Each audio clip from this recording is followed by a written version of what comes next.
जहां एक तरफ इजराइल और फिलिस्तीन के बीच जंग जारी है, तो वहीं दूसरी तरफ इजराइल का सबसे अच्छा दोस्त माना जाने वाला ईरान अब इस देश का दुश्मन बन गया है। ईरान और इजराइल के बीच जंग की आशंका बनी हुई है। इतना ही नहीं, ईरान ने तो इजराइल पर हमले की प्लानिंग भी कर दी है। लेकिन अब ईरान ने इस प्लानिंग में बदलाव किया है और साथ ही शर्त भी रखी है। क्या बदलाव किया है और क्या शर्त रखी है, चलिए इस वीडियो में विस्तार से जानते हैं। 1 अप्रैल इजराइल ने सीरिया की राजधानी दमिश्क में ईरानी दूतावास के नजदीक एयर स्ट्राइक की थी। इसमें ईरान के 2 आर्मी कमांडर्स के साथ साथ 13 लोगों की मौत हो गई थी। दमिश्क में हुआ यह हमला इतना जोरदार था कि एक इमारत पूरी तरह से नष्ट हो गई। इसके बाद ईरान ने इजराइल को बदला लेने की धमकी दी थी, जिसके बाद ईरान ने इजराइल से बदला लेने की योजना भी बना ली थी। लेकिन अब ईरान ने इसमें बदलाव किया है। ईरान ने कहा है कि वो इजराइल पर फिलहाल हमला नहीं करेगा, लेकिन इसके बदले में उसने एक बड़ी शर्त रखी है। अमेरिका को भेजे एक संदेश में तेहरान ने कहा कि अगर गाजा में युद्ध विराम होता है तो वो अपने कमांडर की मौत के जवाब में इजराइल पर हमला नहीं करेगा। ईरानी न्यूज आउटलेट जदेह ने एक अरब राजनयिक सूत्र के हवाले से ये जानकारी दी है।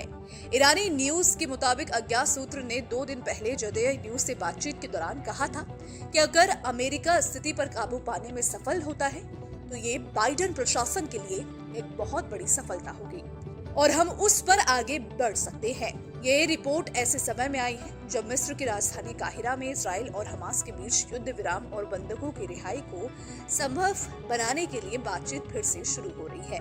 उधर इजराइल में दमिश्क हवाई हमले की संभावित प्रतिक्रिया के लिए सेना को अलर्ट पर रखा गया है। 1 अप्रैल को सीरिया की राजधानी दमिश्क में ईरान के वाणिज्य दूतावास पर हवाई हमला हुआ था, जिसमें ईरान की एलीट फोर्स IRGC यानी इस्लामिक रिवॉल्यूशनरी गार्ड कॉर्प्स के टॉप कमांडर मोहम्मद रेजा जहेदी और उनके डिप्टी समेत 7 अधिकारी मारे गए थे।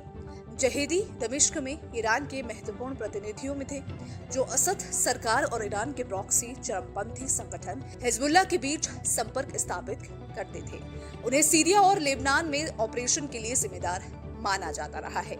ईरान और सीरिया ने हवाई हमले के लिए इजराइल को जिम्मेदार ठहराया था।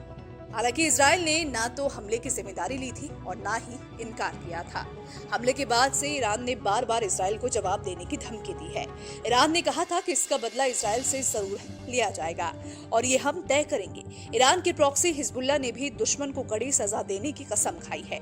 अमेरिकी मीडिया में कहा गया कि अमेरिकी और इजरायली खुफिया एजेंसियों का मानना है कि ईरान क्रूज मिसाइलों और कामिकेज ड्रोन से सीधे इजराइल को निशाना बना सकता है। रिपोर्ट के मुताबिक रमजान महीने के आखिर तक ईरान की प्रतिक्रिया आ सकती है। तो फिलहाल इस खबर में इतना ही। अगर आपको हमारे वीडियो पसंद आए तो वीडियो को लाइक और शेयर करना ना भूलें। साथ ही हमारे चैनल को सब्सक्राइब कर लें। बेल आइकन को प्रेस करें ताकि हर एक अपडेट सबसे पहले आप तक पहुंच सके।